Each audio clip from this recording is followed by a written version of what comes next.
En el nombre del Padre, del Hijo y del Espíritu Santo. Amén. Vamos a, antes que nada, agradecerle al Señor por el don de la vida. Agradecerle al Señor por la familia, por todo lo bueno y lo no tan bueno que nos pasó esta semana. Lo adverso, las alegrías, en algunos de pronto las tristezas, los triunfos, los logros. Démosle gracias al Señor porque a pesar de tantas cosas de nuestra parte hacia Él, sigue permaneciendo fiel a su palabra, sigue permaneciendo fiel a nosotros y nos sigue demostrando que cada día nos ama. Vamos a darle gracias al Señor por lo que tenemos, mucho o poco, bueno o no tan bueno, pero todo, como dice San Pablo, viene de Dios y a Él le pertenece. Agradezcamos al Señor por el empleo, por la escuela,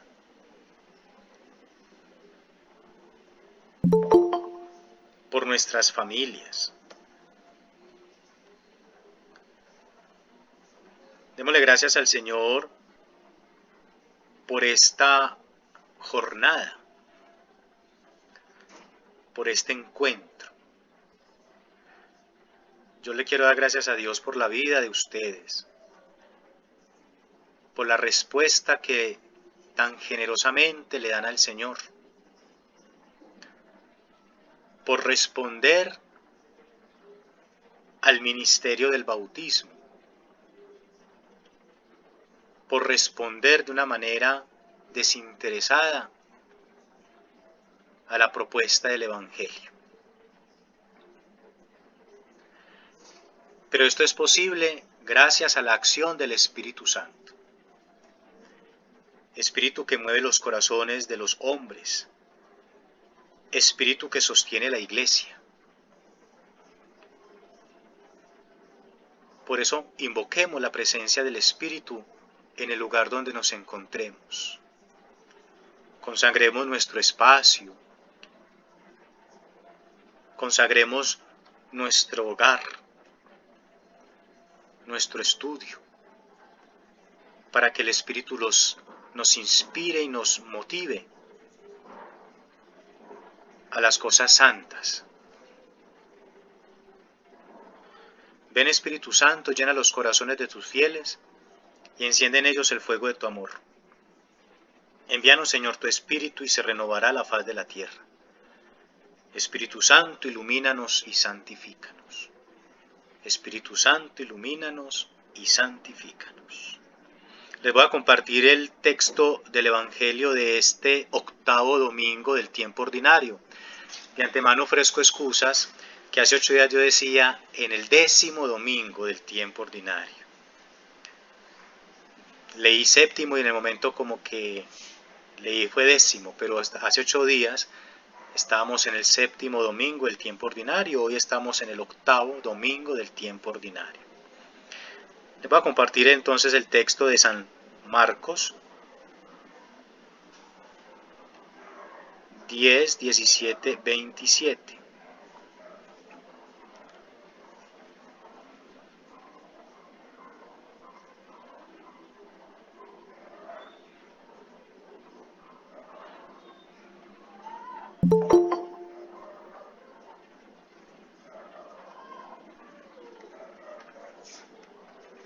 Perdón, San Lucas 6, 39, 45. San Lucas 6, 39, 45. En aquel tiempo dijo Jesús a sus discípulos esta parábola. ¿Acaso puede un ciego guiar a otro ciego? ¿No caerán los dos en el hoyo? No está el discípulo sobre su maestro, si bien cuando termine su aprendizaje será como su maestro. ¿Por qué te fijas en la mota que tiene tu hermano en el ojo, y no reparas en la viga que llevas en el tuyo? ¿Cómo puede decirle a tu hermano, hermano, déjame que te saque la mota del ojo, sin fijarte en la viga que llevas en el tuyo? Hipócritas. Sácate primero la viga de tu ojo, y entonces verás claro para sacar la mota del ojo de tu hermano. Pues no hay árbol bueno que dé fruto malo, ni árbol malo que dé fruto bueno. Por ello, cada árbol se conoce por su fruto, porque no se recogen higos de las zarzas, ni se vendimian racimos de los espinos. El hombre bueno, de la bondad que atesora en su corazón, saca el bien, y el que es malo, de la maldad saca el mal, porque de lo que rebosa en el corazón, habla la boca. Palabra del Señor. Gloria a ti, Señor Jesús.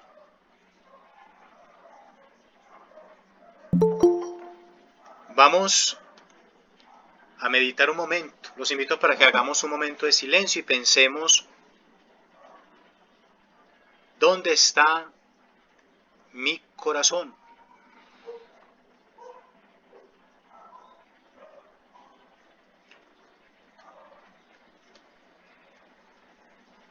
¿Qué clase de frutos he dado yo durante esta semana? ¿Qué cosas alberga mi corazón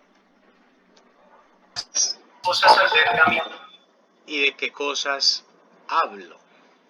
Pensemos en esas tres cosas. ¿Dónde está mi corazón?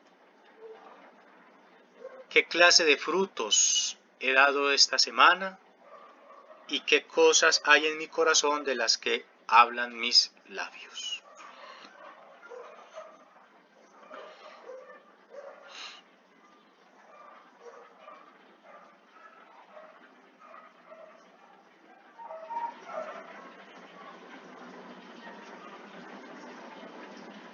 Si alguno de ustedes quiere compartir, active sus micrófonos y nos comparte una idea precisa, clara, de lo que le invita este texto de este octavo domingo del tiempo ordinario.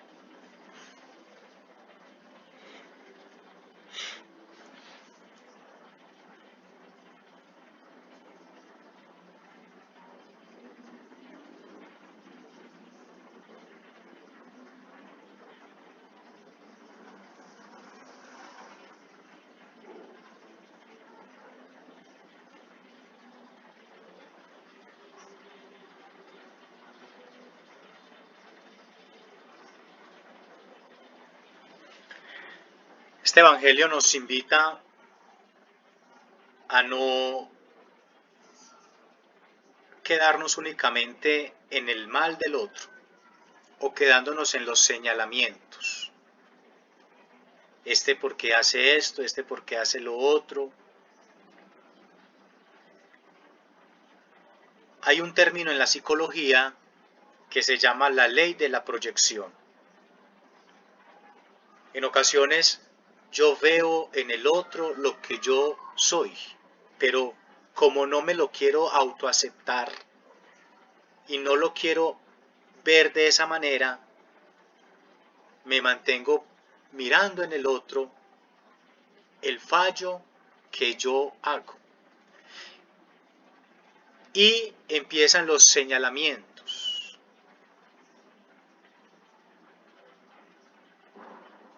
Porque señalar al otro es más fácil que autoseñalarnos. Condenar al otro es más fácil que autocondenarnos.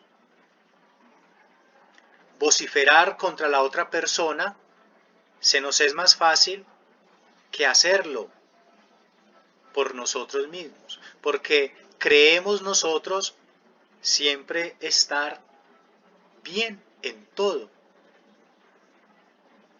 Y el Señor nos dice en este texto de San Lucas: antes de mirar la paja que tiene el ojo de tu hermano, mira la viga que hay en el tuyo. Y qué simpático cómo inicia el texto. ¿Acaso un ciego puede guiar a otro ciego? Caerán los dos al mismo hoyo.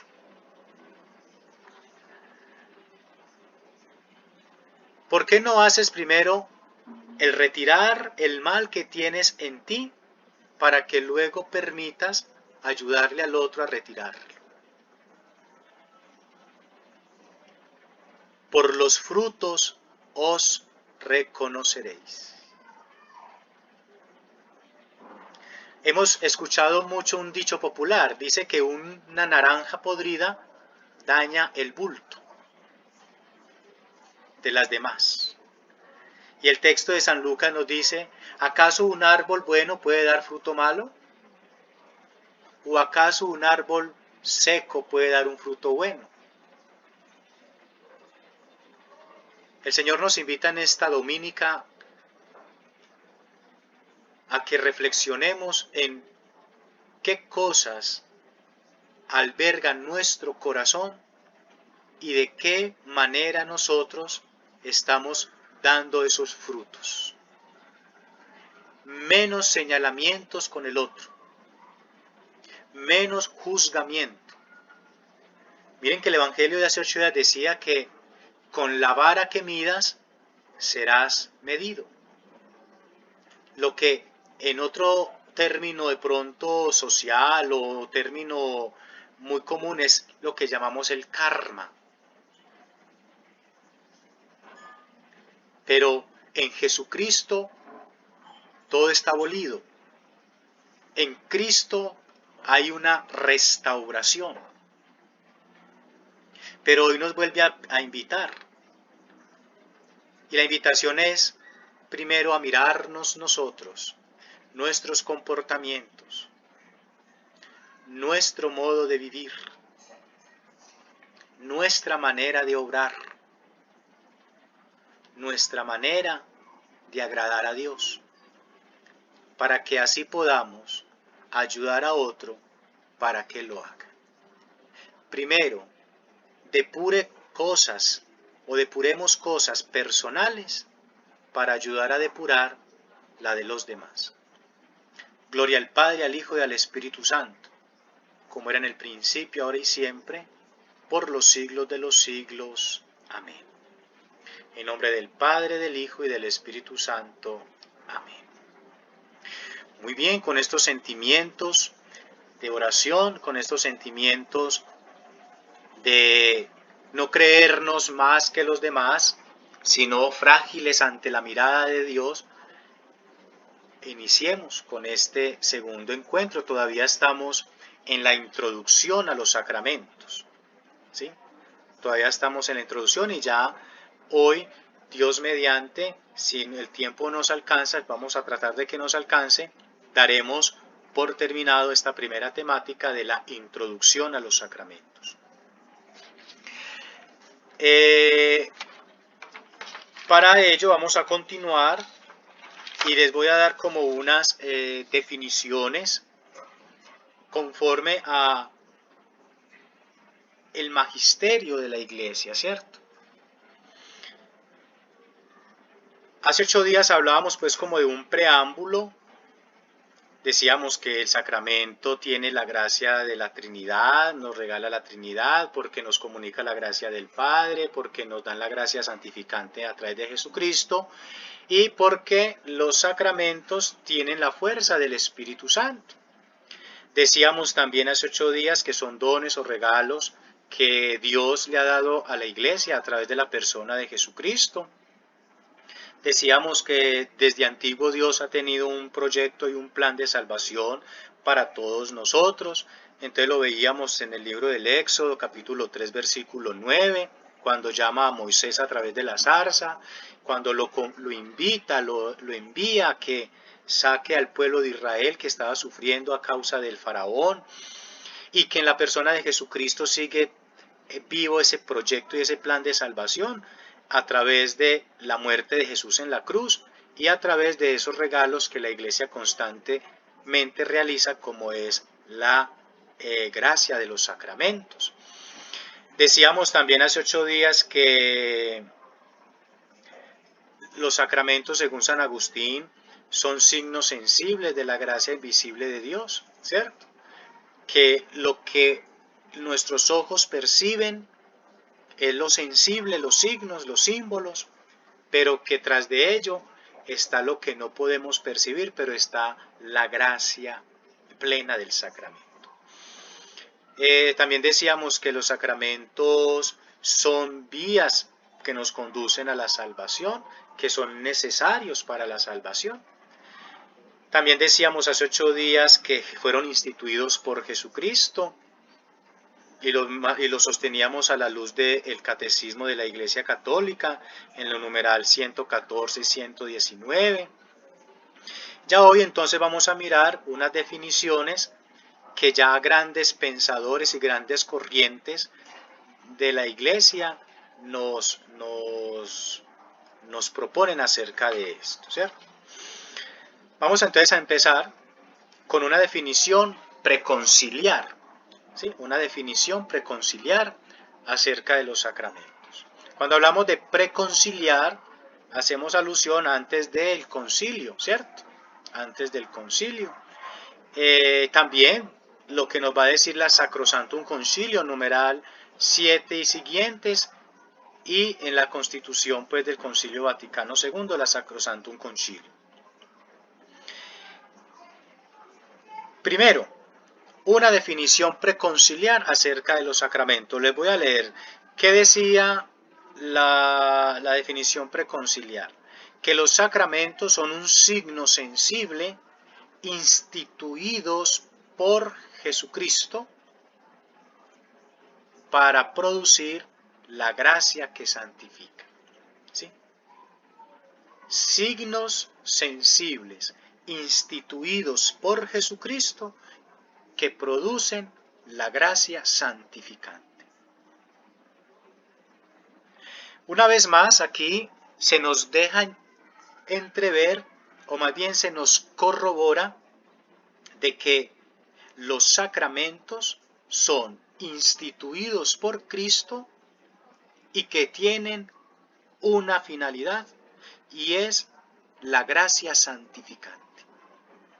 Los sacramentos nos santifican, lo decíamos hace 8 días. Los sacramentos nos generan esa gracia santificante en nosotros. Cada vez que ustedes y yo participamos de los sacramentos, recibimos el sacramento, estamos entrando en la dinámica de la santificación. Por ende, San Pablo va a decir que nuestros cuerpos son templos sagrados del Espíritu Santo. En esta línea y en esta lógica podemos decir, haciéndole como un parafraseo, nuestros cuerpos son santificantes del Espíritu de Dios. Santificantes. ¿Qué hace una madre? Una madre y un padre santifica a su hijo. Es decir, lo santigua, le bendice o coloquialmente le echa la bendición, ¿sí o no? ¿Sí? Porque es una transmisión, es algo que yo estoy transmitiendo porque yo lo tengo. Santo Tomás va a decir una frase muy bella acerca de la Eucaristía. Santo Tomás dice que cuando comulgamos a Cristo y nos hacemos corredentores de Cristo. cuando comulgamos, comulgamos a Cristo y nos hacemos corredentores de Cristo. ¿Qué quiere decir esto? Según el pensamiento de Tomás, de que cuando yo comulgo, yo me convierto, en otros términos, por ejemplo, del santo cura de Ars, que dice que quien comulga se convierte en un sagrario andante. Y al yo llevar el cuerpo de Cristo, no estoy llevando únicamente una partícula sagrada, sino que me convierto en un corredentor. Sí, con la obra de la creación, al ser nosotros imagen y semejanza de Dios y nos volvemos co-creadores, al comulgar nos volvemos corredentores, porque llevamos al Redentor mismo, a Cristo. Y entonces, cuando yo participo de estos sacramentos, yo voy adquiriendo esa santificación. Cada uno va a pensar en ese sacramento. ¿Cómo santifica la vida suya cada sacramento? Es decir, por el bautismo, ¿cómo entro yo en esa santificación? Con la Eucaristía, ya lo decía ahora, ¿cómo entro yo en esa santificación? Vamos a hacer ese ejercicio, 5 minuticos. Cada uno ahí va a escribir los sacramentos. Bautismo, Eucaristía, confirmación, penitencia, unción, matrimonio y orden. Y al frente de cada uno va a colocar con este sacramento cómo se santifica su vida. 5 minuticos, ¿sí? Vamos a hacer ese ejercicio en 5 minutos, por favor.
Bueno, muy bien. Si alguno de ustedes quiere participar, por favor, háganlo. Buenas tardes. Buenas tardes, Julio. Pena con el perro. No, tranquilo, hágale. Bueno, entonces en el bautismo me convierto en hijo de Dios. En la Eucaristía me nutro del cuerpo y de la palabra. En la confirmación maduro mi fe, dando mi sí a Dios. En la confesión recobro la amistad con Dios. Matrimonio, me uno a otro y agrado a Dios y al otro. Con el orden se es sagrado, se es Cristo en un momento de Eucaristía. Y con la unción, aunque si no la vimos la vez pasada, yo diría que me mete y me pone en gracia con Dios. Muy bien, Julio, muchas gracias. ¿Alguien más?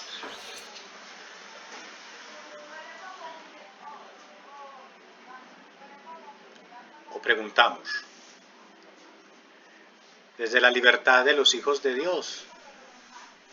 Te vamos a preguntarle ¿a quién? Luis Guillermo Salas. Uy, me caí en la mesa. Sí, vea, en el bautismo entramos a formar parte de la iglesia, entonces ya entramos como en la idea, ¿cierto? En la misión de ser santos. ¿Sí me escuchan? Sí, señor, claro. Luego entramos en la Eucaristía o la primera comunión y pues yo ya estoy como en esa idea bueno, por primera vez ya soy un tantico consciente de que voy a participar de la santidad. Igualmente entonces la penitencia, pues ya entro en conciencia en un arrepentimiento, entonces ¿cierto?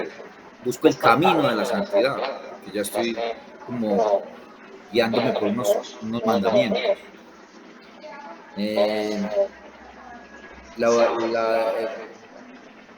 La confirmación, estoy confirmando, ¿cierto? Que ya quiero y estoy más consciente de que voy por los caminos de la santidad o los estoy buscando. En matrimonio, pues si yo ya tengo una concepción más clara de una santidad, pues busco que sea un matrimonio, ¿cierto? Para cumplir uno de estos sacramentos más a conciencia, ¿cierto? A través de la experiencia ya vivida. Y el orden sacerdotal pues ya es una vocación, si uno elige entonces pues mucho más se va a fortalecer su santidad porque ya sí más estrictamente se está en esa tónica de santidad. Muy bien, Luis Guillermo, muchas gracias. ¿Alguien más? Elena. Bueno, buenas tardes. Buenas El tardes. bautismo lo tenemos como la iniciación cristiana, o sea, nosotros nos llevan nuestros papás para aceptarnos ellos cristianos y nosotros a los hijos nos vamos llevando para empezar una vida cristiana. La Eucaristía es recibirlo con la certeza de que Él está presente y vive con nosotros. En la confirmación es una aceptación de Dios Padre. Ya estamos en la en que aceptamos de que vamos a seguir los caminos. La penitencia es una reconciliación y humillar los errores, con un firme propósito de no hacerlo o intentar empezar a cambiar y tomar una decisión. El orden es algo sagrado. Con todo el respeto es ver la orden a Jesús presente siempre en el sacerdote. El matrimonio es la salvación de los demás y la salvación propia, en un apoyo, en una convivencia espiritual, en un crecimiento con el otro. Y la unción, pues para mí es una tranquilidad y una entrega nuevamente al Padre, volver a donde llegamos con esa aceptación, a pesar de que ya de pronto lleguen a una inconsciencia, ese es el punto en el que se dio el respeto o la finalidad de lo que tenemos que entregarle al Padre. Muy bien. ¿Algo otra intervención? ¿Alguien más? ¿O continuamos? Yo, Fabián. Fabián.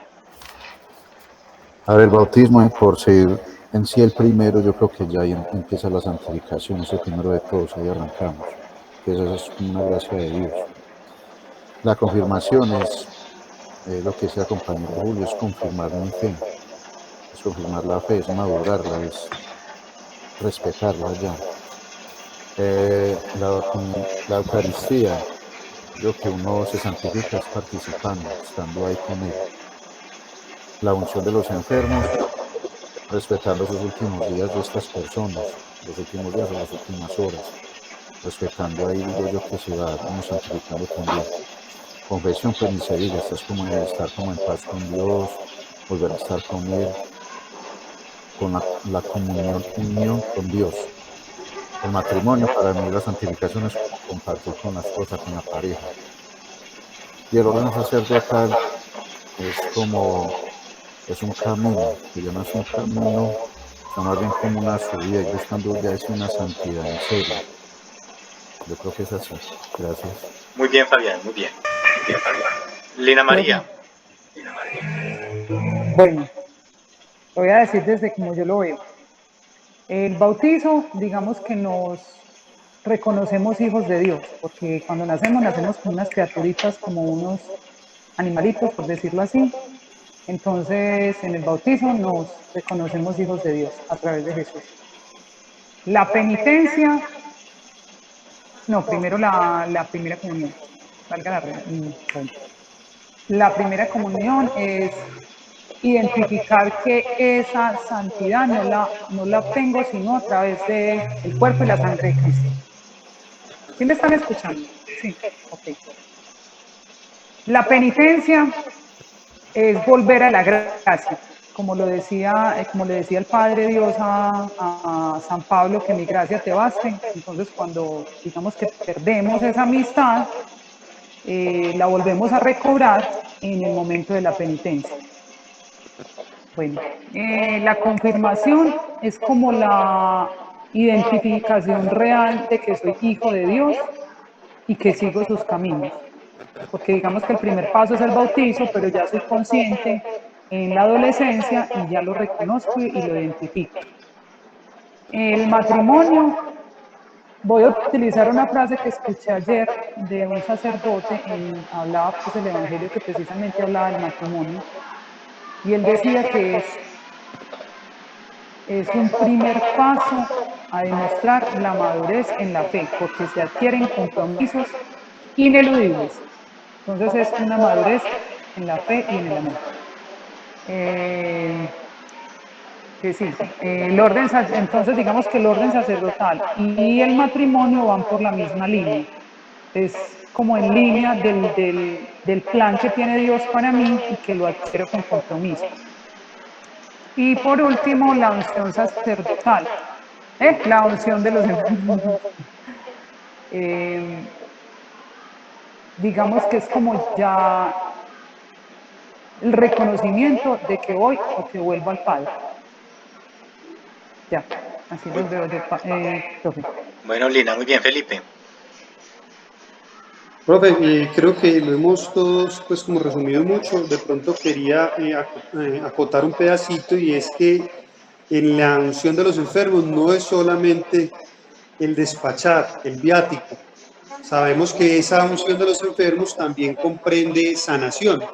Muchos enfermos pueden, por gracia de Dios, aliviarse de enfermedades inexplicables, y ahí están paraditos otros 30 o 40 años después.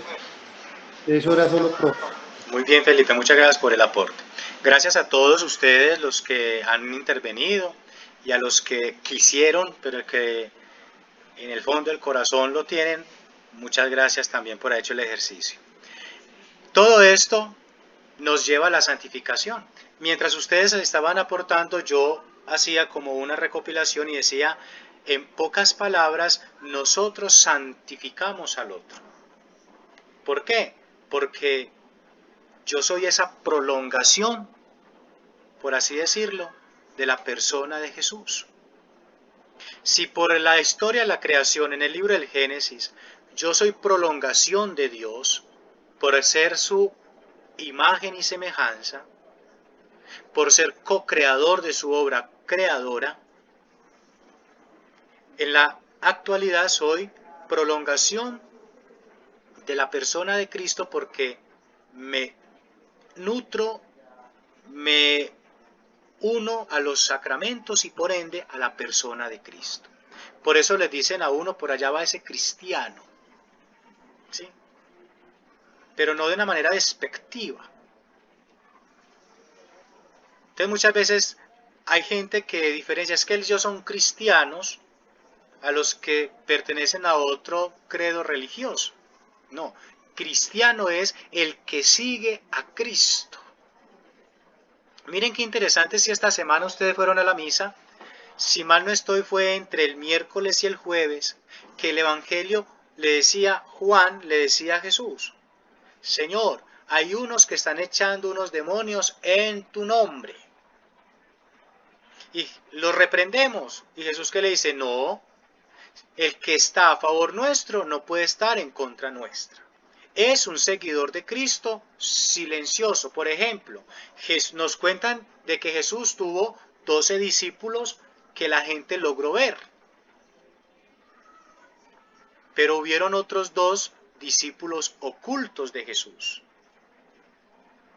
José de Arimatea y Nicodemo. ¿Cierto? Que seguían a Cristo. Entonces, quien vive, quien se alimenta, quien está unido a los sacramentos, está unido a Cristo. Y es prolongación de Cristo. Eso entonces lo que nos dice en primera instancia la definición preconciliar acerca de los sacramentos. Continúa otra definición de la misma línea preconciliar. Dice, los sacramentos del Nuevo Testamento, aquí va a corroborar lo que decía anteriormente, instituidos por Cristo Señor y encomendados a la Iglesia en cuanto que son acciones de Cristo y de la Iglesia. Ojo, los sacramentos tienen esa dualidad. Por ser instituidos por Cristo, son acciones de Cristo. Y por ser encomendados a la Iglesia, ¿quién es la que puede realizar esas acciones? La Iglesia. Cristo le dice a la Iglesia, te voy a dar esto para que se prolongue la vida cristiana, para que se prolongue el camino a la salvación. Y la Iglesia le dice al pueblo, con esto yo les comunico la persona de Cristo, unidos a Cristo a través de los sacramentos. Y aquí viene esa fusión. Los sacramentos son instituidos por Cristo, acciones que se le dan a la Iglesia. Entonces, si sumamos esto, sacramento más Iglesia igual a culto a Dios. Los sacramentos le rinden culto a Dios, porque agradan a Dios cuando los celebramos, cuando los vivimos y cuando participamos. Rinden culto a Dios. De hecho, miren qué interesante e importante es en el momento del ofertorio en la Eucaristía. Una vez presentadas las ofrendas, una vez el gesto del sacerdote lavarse las manos, se dirige nuevamente al pueblo diciendo, oren hermanos para que este sacrificio mío y de ustedes sea agradable a Dios. Sea agradable. Es decir, vamos a empezar ya. Después de acá, el segundo momento de la Eucaristía, que es la liturgia de la Eucaristía, a rendirle culto a Dios. Pero para rendirle culto a Dios, tenemos que agradarle. Realizar lo que a Dios le agrada. Dice entonces esa definición. Expresa y fortalece la fe y se rinde culto a Dios. Entonces los sacramentos van a tener también estas dos funcionalidades: fortalecer la fe y rendirle culto a Dios. Porque si nosotros, Profe, Lina, ¿vas a decir algo? iba a preguntar una cosa. Diga. Entonces, digamos que uno en el momento que esté con pecado, con necesidad de confesión, no le rinde culto a Dios. No, usted misma lo dijo ahora en la definición de la confesión, que decía usted, yo voy a definirlo como pienso. La confesión es volver a esa gracia, como y citó que Dios le dijo a Pablo, te basta mi gracia, ¿cierto? Cuando yo estoy en pecado, estoy en separación con Dios. Y cuando estoy separado de Dios, no le estoy rindiendo culto a Dios, antes estoy rechazando la gracia de Dios.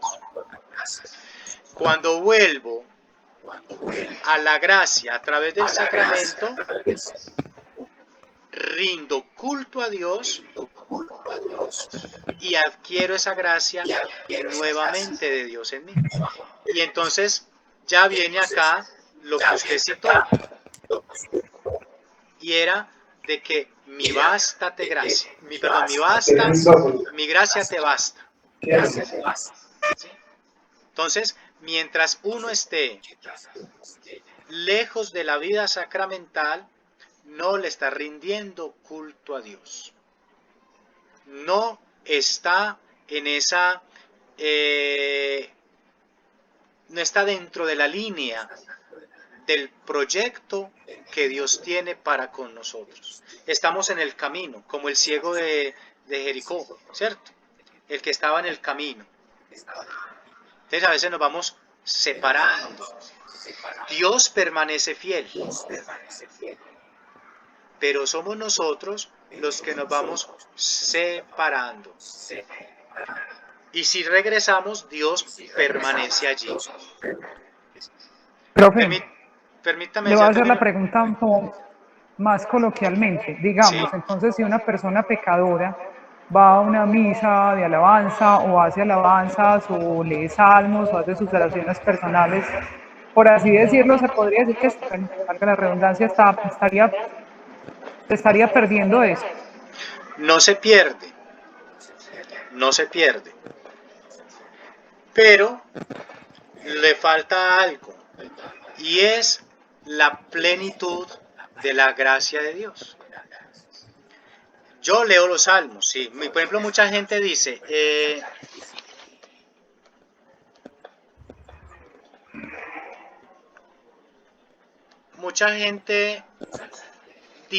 por ejemplo, Cristo sí, iglesia no. O muchos dicen, pues que para yo agradarle a Dios no tengo que estar metido en la iglesia, no tengo que ir a misa, yo desde mi casa le rezo. Y se pegan en el texto bíblico que dice, si vas a orar, enciérrate en tu cuarto, porque el Padre que está en el secreto te escuchará. Es cierto. Pero cuando habla del cuarto no es de la casa, es en el corazón, ¿cierto? En sí mismo. Enciérrate en ti mismo. Desde allí Dios escucha, pero falta algo más. Falta algo más. Miren qué simpático. Si no fuera importante el rendirle culto a Dios en el templo, el mismo Cristo, cuando sanaba a los enfermos, no les indicaba dirigirse al templo. Miren el ejemplo de los 10 leprosos. Cuando los sana, les dicen, vaya y preséntese al sacerdote. Porque el sacerdote siempre ha sido la presencia viva de Dios. Y eso es darle culto. Antiguamente, los leprosos, ¿quién los expulsaba de la comunidad? Los sacerdotes. Pero para darle otra vez el ingreso al saber de que ya estaban sanos, era el sacerdote el que nuevamente los reincorporaba. Por eso el sacerdote a nosotros a través del sacramento de la confesión nos reincorpora la gracia. ¿Sí? Nos reincorpora. Porque es Él, por mandato de Cristo, quien nos reincorpora. Leer los salmos, meditarlos, es una oración personal. Pero es necesario materializarlos. ¿Sí? Materializarlos. ¿Qué decía esta semana la carta del apóstol Santiago? Muéstrame tu fe sin obras, que yo con obras te mostraré mi fe. No solo de fe es necesario vivir. Como diría por allá San Benito, orat et laborat. Ora y trabaja. Ora y trabaja. ¿Sí? Ora y trabaja. Profe, pero es que yo puedo estar en tal parte y allá hacer oración. Sí, pero tenemos un lugar central. Por ejemplo, permítame un ejemplo tan, no sé si vendrá el caso, coloquial. Hago un paréntesis, Elena Zapata, estás transmitiéndonos algo. Nos estás compartiendo un besito, Ay Dios, cuidado, se le deja ver otras cosas por ahí, distintas. Profe Fabián, sino que ella compartió pantalla. Por eso, sí. Nos tomó una foto. Yo me voy a retirar. Qué pena, me voy a retirar y enseguida vuelvo a ingresar. Bueno. No comparta pantalla, compártala algo. Eso, muy bien. Ejemplo, cierro el paréntesis ya. Yo quiero estudiar X o Y. Yo quiero estudiar, pues, por ejemplo, nosotros como formadores, yo quiero ser formador de la escuela o yo quiero ser formador de... Primero tengo que entrar a estudiar. Y entonces si yo me pongo a estudiar y a estudiar y a estudiar propiamente, por ejemplo, que a mí me guste, por decir algo, la contabilidad. Y entonces yo vea cursitos de contabilidad por ahí por YouTube y entonces ya soy un ducho en la contabilidad y me presento a una empresa, ¿qué me van a exigir? El título. Pero es que yo estudié, pues yo no pasé por ninguna universidad. Ah, no nos sirve. Necesitamos aquí su credencial de contador. Lo mismo pasa en la vida de la fe. Yo puedo hacer mis oraciones personales en la casa, yo puedo rezar los salmitos, pero si no voy al lugar santo, al lugar central donde se vive y donde está presente Cristo,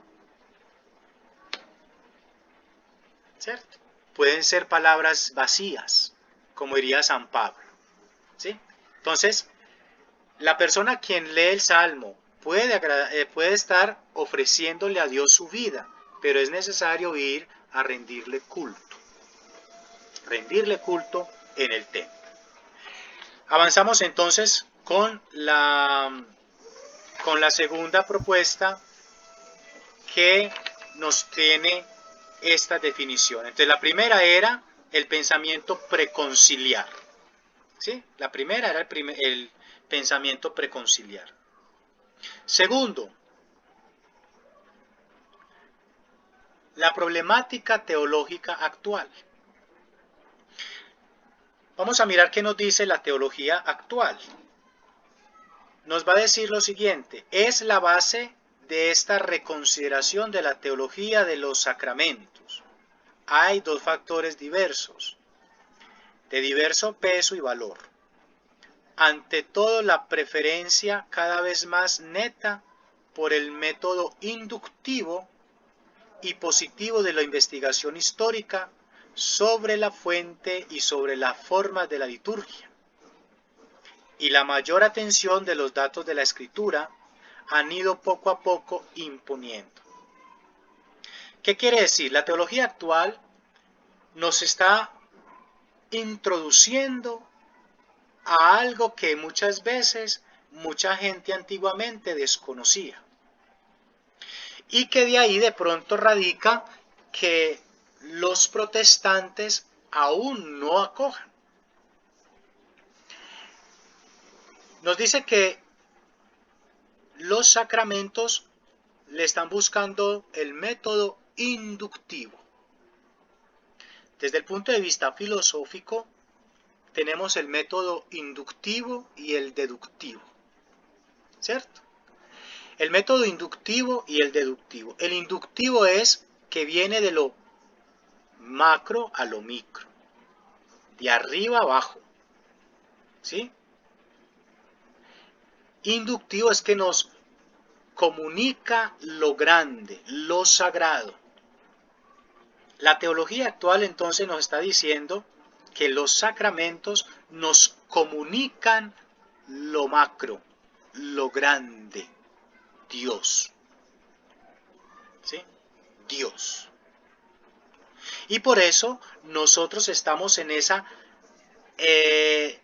conectividad, por así decirlo, en esa conexión directa con Él a través de los sacramentos. De lo micro a lo macro, de lo simple llegamos a lo grande. Y lo grande se abaja a lo simple. Qué bello es nosotros ver de pronto en la Eucaristía esa majestuosidad de Dios. ¿Cómo es que en un pedazo de pan, en un pedazo de hostia, esté la magnificencia grande de Dios en la persona de Cristo? ¿Sí? Entonces, la teología actual nos dice, es Dios quien se hace real en los sacramentos, quien se abaja a nosotros. Y esto va a dar como un cumplimiento a lo que Jesús dijo por allá en San Marcos capítulo 28, finalizando. Y estaré con ustedes hasta el fin de los tiempos.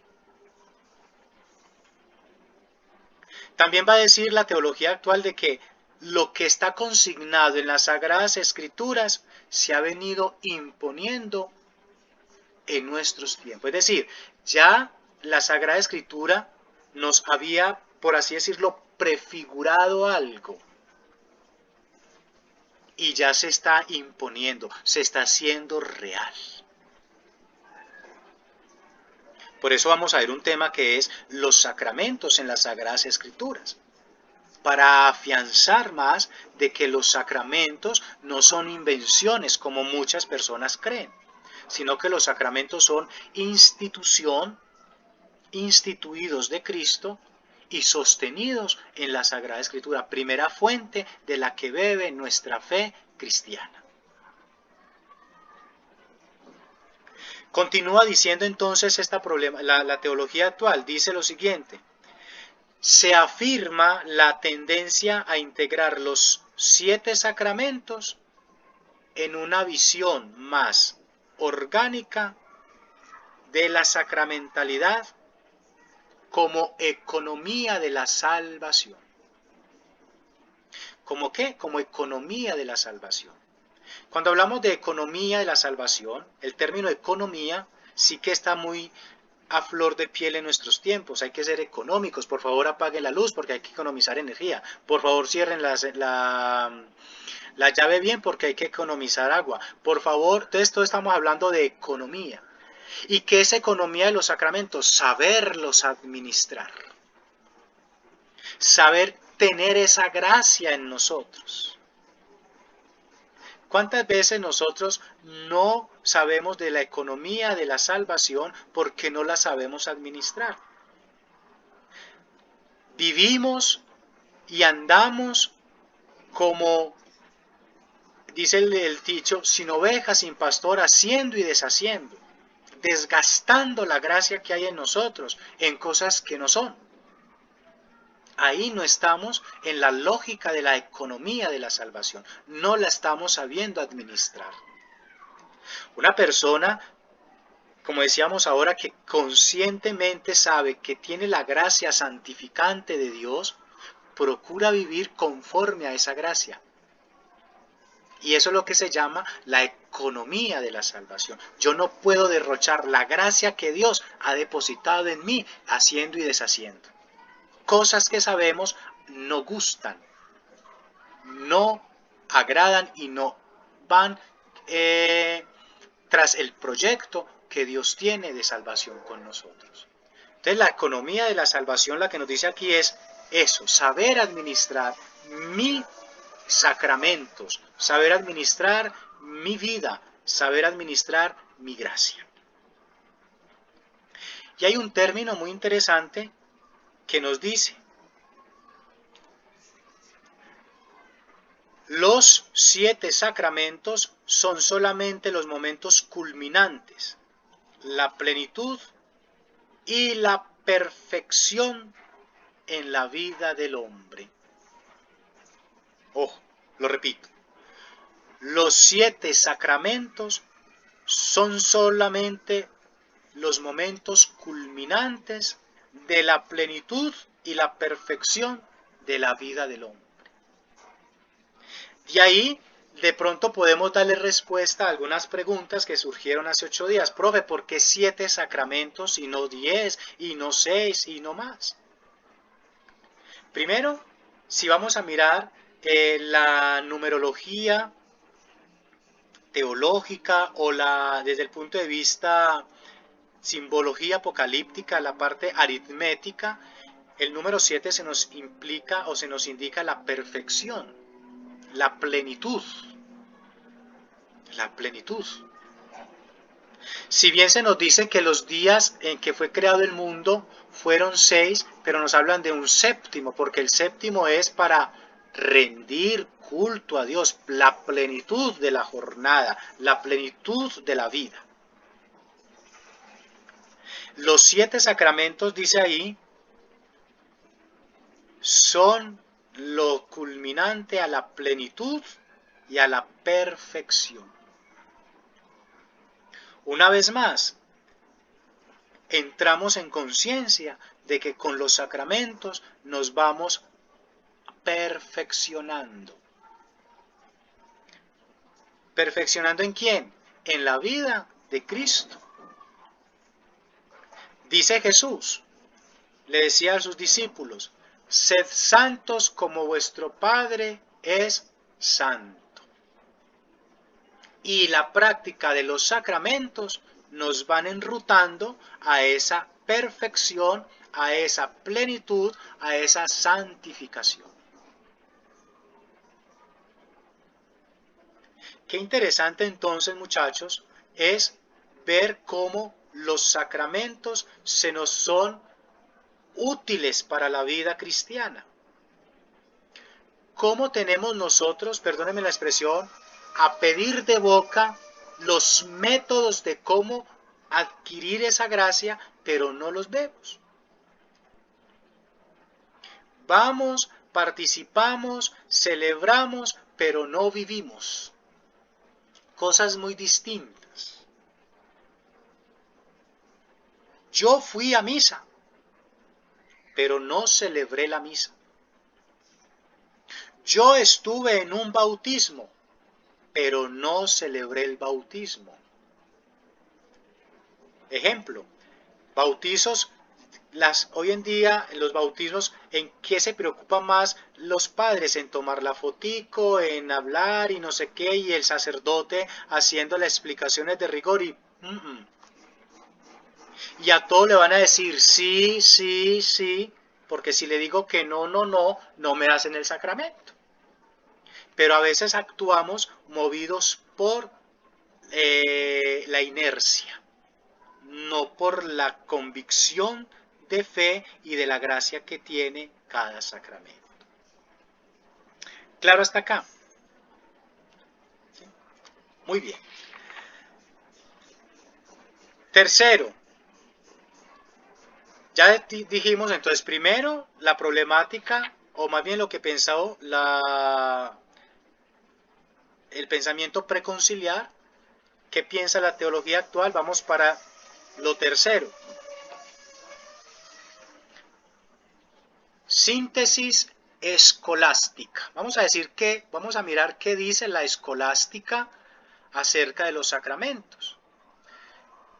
Pues para los que no han escuchado de pronto este término, la palabra escolástica es un movimiento filosófico y teológico que utiliza la razón, ¿cierto?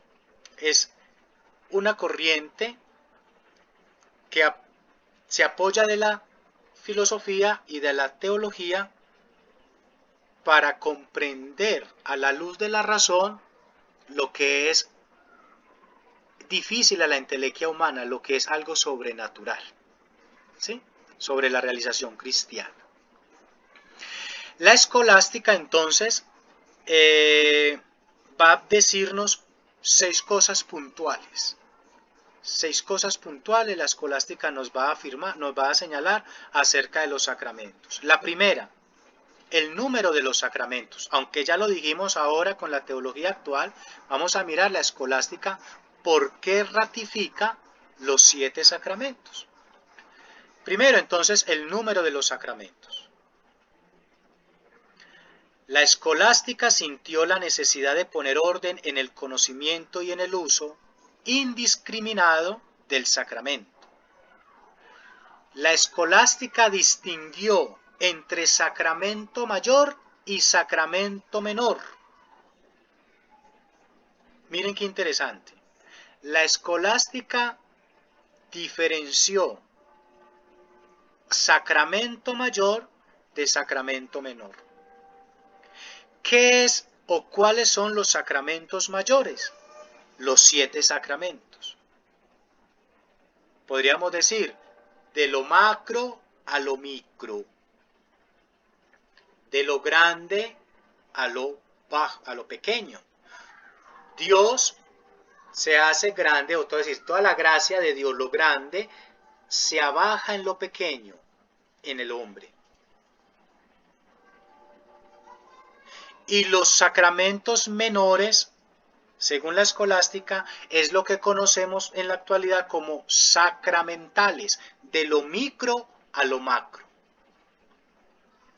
¿Sí? De lo micro a lo macro. De esto tan pequeño podemos agradar a Dios. Y de esto tan grande, Dios santifica lo pequeño con los sacramentos. De allí entonces, muchachos, entender que los sacramentos tienen la gracia por sí mismos, mientras que los sacramentales tienen la gracia impuesta. Me explico. Un sacramento, los 7 sacramentos, tienen la gracia santificante que Él mismo trae. ¿Crea usted o no crea? Ahí está la gracia. No, yo no creo en esa hostia, que ahí en esa hostia está el cuerpo de Cristo. Yo no creo. Haya usted, pero ahí está la gracia. No, yo no creo que por echarnos agüita en el pelo o en la cabecita ya es que somos hijos de Dios. Crea usted o no está, ahí está la gracia. Por eso se llama lo macro, lo grande, lo que es difícil a la intelequia humana, lo dice la escolástica. Pero la fe impuesta en los sacramentales es el valor que yo le doy. ¿Por qué la gente lleva ante el sacerdote a bendecir agua, a bendecir objetos de piedad? Porque creen en ello. ¿Por qué cuando el sacerdote hace la aspersión con el agua bendita en la Eucaristía, todos nos signamos en la cruz? Porque creemos que esa agua nos va a purificar o nos va a recordar nuestro bautismo. Entonces es un sacramental. Es la fe que yo le pongo. Por ejemplo, el próximo miércoles, que la iglesia inicia el tiempo litúrgico de la Cuaresma con el miércoles de ceniza. Muchos se la van a hacer imponer porque creen en eso. Otros no, y por eso no pierden la condición de católicos. Es un sacramental. Que nos recuerdan algo, que nos invitan a entrar en ese diálogo o en ese camino de la reconciliación. De hecho, el Papa, si ustedes vieron un mensaje, nos invita a todos los católicos a hacer oración y ayuno por la paz. Todos de pronto entrarán en esa invitación papal, otros no, y eso no les va a quitar la condición de católicos. Si yo no me pongo la santa ceniza, ¿pequé? No. Pero si yo no vivo y no realizo un sacramento, ¿peco? Sí.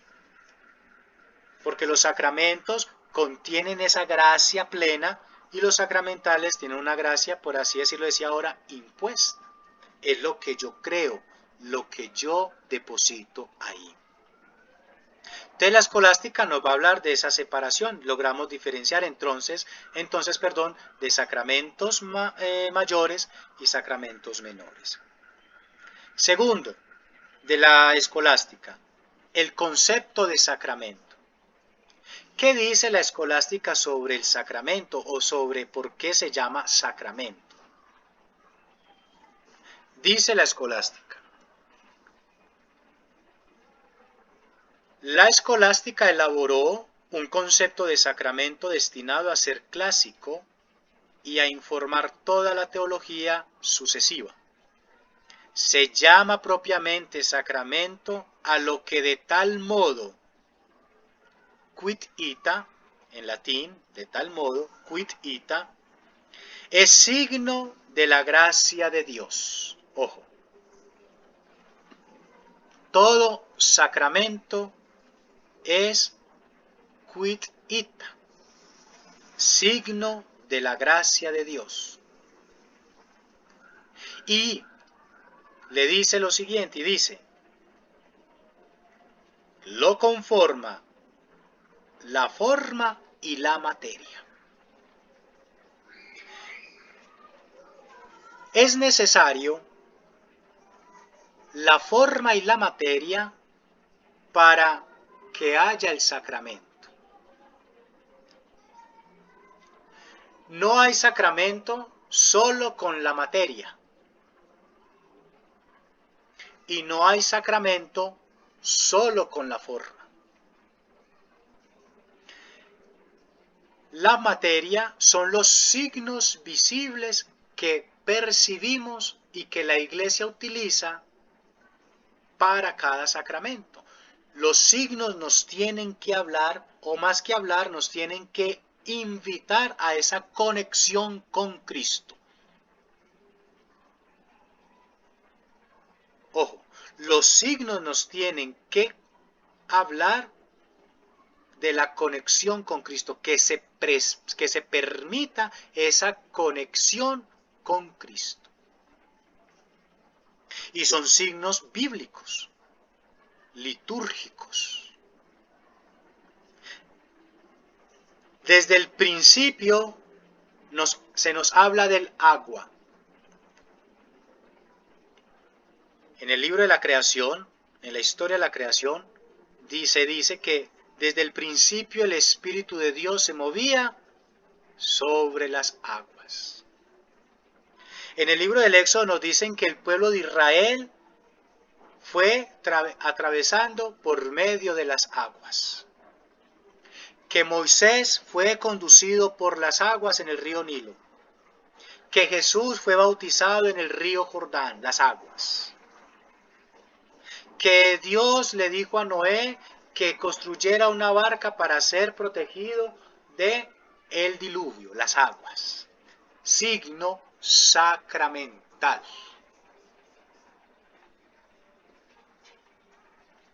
Y entonces la materia, reitero, son los signos que se ven y que se realizan en cada sacramento. El bautismo, un signo sensible, el agua. Importante. Sin decir que los demás, que más adelante lo vamos a ver cuando veamos la mistagogía de los sacramentos, no lo sean. Pero el agua, un signo infaltable. La forma, las palabras que hacen posible el sacramento. Ya tenemos entonces en el bautismo la materia, que es el agua, y la forma, que son las palabras, las que hacen posible realizar el sacramento. ¿Cuáles son? Yo te bautizo en el nombre del Padre, del Hijo y del Espíritu Santo. Por eso, cuando en un estado de gravedad, en un estado de emergencia, se va a bautizar a un neófito, a un niño, es necesaria el agua y estas palabras, que se diga la fórmula que es, y que lo haga alguien que crea y que esté bautizado. En la confirmación, el signo es el crisma, el aceite consagrado. Y las palabras o la forma, las palabras que dice el obispo en el momento de: por esta santa unción recibe el don del Espíritu Santo. En la Eucaristía, pan sin levadura y vino sin alcohol, vino de uvas. Imagínense que de la nada de pronto se le acabó el vino en la sacristía y entonces el padre dice: yo tengo por allá una botellita de Gato Negro, voy a traerla rápido para la consagrar. ¿Es factible? No.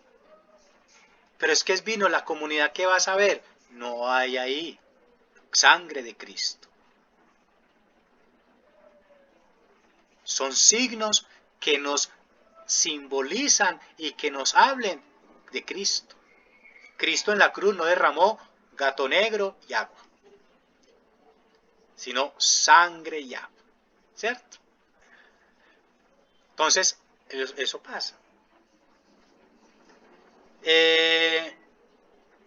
Y la forma y la materia de la Eucaristía, entonces, la materia, la hostia y el vino, sin alcohol, de uva.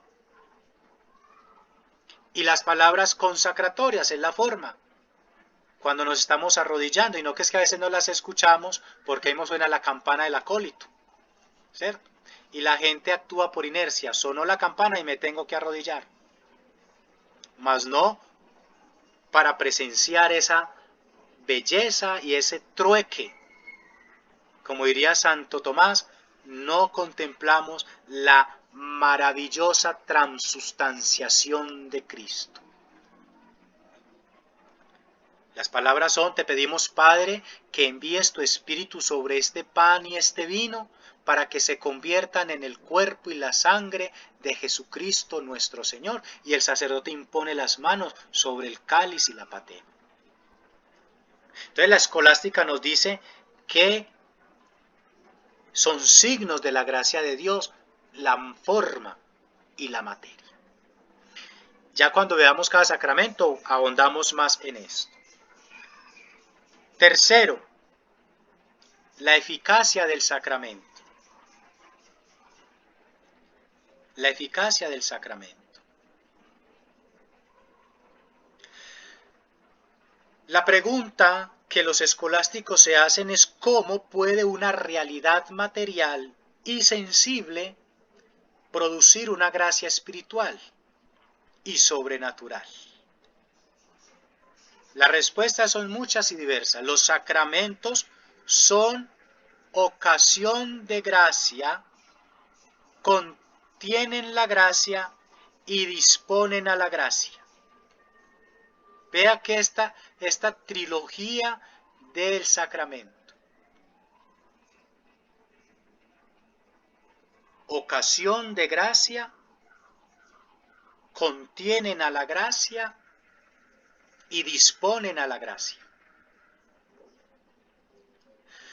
Por donde usted y yo queramos ver los sacramentos, destella la gracia de Dios. Un sacramento nos debe inspirar a esa conexión de gracia. Un sacramento nos tiene que inspirar a vivir conforme a esa gracia. Un sacramento nos tiene que inspirar a disponernos a recibir la gracia. Por eso, por ejemplo, en la Eucaristía, yo siempre he invitado a las personas para que, si voy a participar de una misa de la Eucaristía, me voy 15 o 10 minuticos antes, para prepararme a esa celebración. Pero a veces llegamos sobre el tiempo, cogidos, agitados, controversiados, y no, vamos serenos, 10, 15 minutos, preparemos, dispongámonos para celebrar esa Eucaristía, ese sacramento. Y allí adquirimos esa gracia. Y allí nos nutrimos de esa gracia. Y allí podemos permanecer en gracia. Entonces la escolástica nos dice esta trilogía del sacramento. Son ocasión de gracia, contienen la gracia y nos disponen a la gracia. ¿Cómo es posible que algo de una realidad material nos hable de algo sobrenatural? Jesús, fuente y testimonio vivo de que lo material nos vuelve o se convierte en algo sobrenatural. ¿Cómo es posible que a un ciego de algo natural como el barro y la saliva le dé la gracia de ver? La gente quedó estupefacta. Tal vez en su momento no dijeron nada, pero se hacían esta pregunta: ¿cómo es posible que coge barro, echa saliva, unta en los ojos y el otro dice, ya veo a la perfección? ¡Qué maravilla! Dios se vale, o más bien Jesús se vale de los recursos naturales para sacar algo sobrenatural. De algo ordinario sale algo extraordinario. De una harina que una mamá utiliza para hacer una sopita, que utiliza para hacer un pollito bien delicioso, crocante, apanado, sale una hostia que se convierte en el alimento para el mundo. De algo simple, de algo ordinario, sale algo extraordinario. Bueno, dejemos hasta ahí por hoy. Ya son las 3:30. Hasta esa hora va pues la clase. Dejemos hasta ahí por hoy. Y Dios mediante, dentro de 8 días que nos volvamos a encontrar, continuamos con estas definiciones y avanzamos en la temática. Quiero que evaluemos este primer momento. Jorge. Ya, pues ya la activó. ¿Qué participa? Responda, que hágale, por favor. Pues eran cosas que yo desconocía de la materia y la forma de cada sacramento. Entonces me pareció como muy interesante saber que la forma del bautizo es el agua, las palabras que le dice a uno el Padre en el nombre del Padre y del Espíritu Santo, en la confirmación los signos del crisma, etcétera. Bueno, Jorge, muchas gracias. ¿Alguien más quiere participar? ¿Cómo le pareció hoy? ¿Con qué se queda? Yolanda, luego Fabián y luego Felipe. Yolanda, yo simplemente digo que esta clase de hoy me pasó de lo ordinario a lo extraordinario. Mil gracias, Guillermo. Y qué rico tener la grabación, las memorias, porque las notas que hago no me alcanzan para quedarme tan maravillada con tan excelente clase. Mil gracias. Con mucho gusto, Fabián. Sí, profe, muchas gracias, sino que vemos que cada día estamos aprendiendo un poquitico más. Por ejemplo, de los sacramentos, que por sí mismos ya tienen la gracia, pues yo no sabía pues mucho de eso, y que los sacramentales se imponen, o sea, por fe, el sacerdote, una bendición, el agua bendita, la sal, etcétera, el aceite, todo eso, que muy bonito. Entonces vemos que cada 8 días estamos aprendiendo cositas nuevas y gracias a Dios ya nos vamos a ver en vivo y en directo dentro de 8 días. Muy bien. ¿Y Felipe? Simplemente, profe, darnos cuenta de que nuestra iglesia es madre y maestra, que tenemos una riqueza inagotable en todos los recursos que nos da la misma iglesia. Hoy nos diste unos pequeños apuntes, me imagino, después de mucha lectura, y que dediquemos más tiempo a esto, ¿cierto? Si queremos llegar a algún lado, nos toca descontarle a la radio, a la televisión, nos toca descontarle a muchas otras actividades si queremos pues crecer. Y esos libritos de autoayuda y cosas por ahí que no se necesitan, ¿verdad? La iglesia tiene solución para todos nuestros problemas. Muchas gracias, Felipe. ¿Alguien más quiere aportar? Profe, buenas tardes. Sí, buenas tardes. Soy Gladys Gaviria. No sé si usted de pronto va a grabar la clase porque yo llegué tarde, y lo último pues que yo logré escuchar, pues muy interesante. Uy, qué aprendizaje de verdad de lo poquito que escuché, profe. Entonces, para ver si de pronto usted va a grabar la clase para escucharla. Claro que sí, ahí estamos grabando. Bueno, agradecerles entonces su presencia, su disposición. Feliz fin de semana y nos vemos próximamente el otro sábado ya presencial. Feliz fin de semana. Muchas gracias, lo mismo.